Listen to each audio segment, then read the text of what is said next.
First, the potential hazards of online dating have been highlighted this week after that horrific attack on Melbourne nurse Shea Weber. Authorities believe that she may have met her attacker online. But dating on the web is here to stay as a way of finding love. So how can you protect yourself? Relationship expert and author Tamra Mercieca joins us now. Good morning to you. This is such a disturbing case, Tamra, out of Victoria. Police describing the injuries sustained by Shea Weber as horrific and life-changing. It is popular, online dating, but how dangerous is it? It can be extremely dangerous if you're not cautious and you're not trusting your gut instincts. So a lot of people tend to go into this with this, I really want to meet the one and I really want my happily ever after. And when they do that, they actually let down their guard. And I'm not saying, you know, don't show all of yourself on these dates, but you really want to keep it's about you and make sure that you see those warning signals. So take those rose-coloured glasses off and actually make sure that you're present to that communication. Because it is hard to really find out if someone's being honest, because you can create an entire new identity online. There's no sort of real way of finding out what's true and what's not. That is true, but on the same token, you know, wherever you meet someone, whether it be in a pub or your local book club or through a friend, you know, people can still lie to you as well. So I wouldn't say that, you know, online dating is any more dangerous. Again, you just need to keep your wits about you and make sure that, you know, you are going with that gut feel.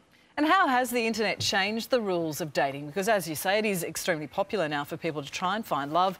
And the stereotypes that we've got of men and women, they've been thrown out the window a little bit. Women are out there forging, trying to find new relationships very actively, aren't they?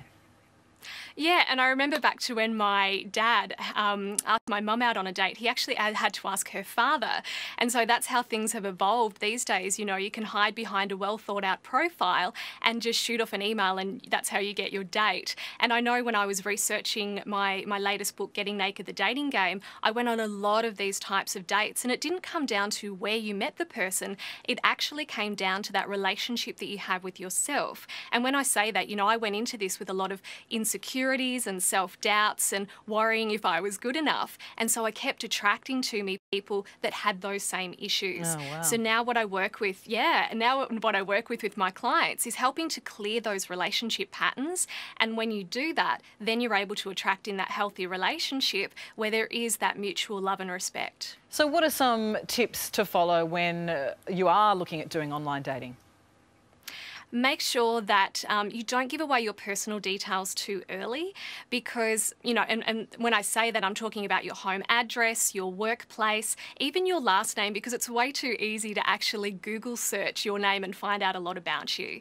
You also want to make sure, especially if it is a first date, that you don't, that you do meet in a public space, and let a friend know that you're actually catching up with someone and that you will call them afterwards to make sure that, you know, you are okay.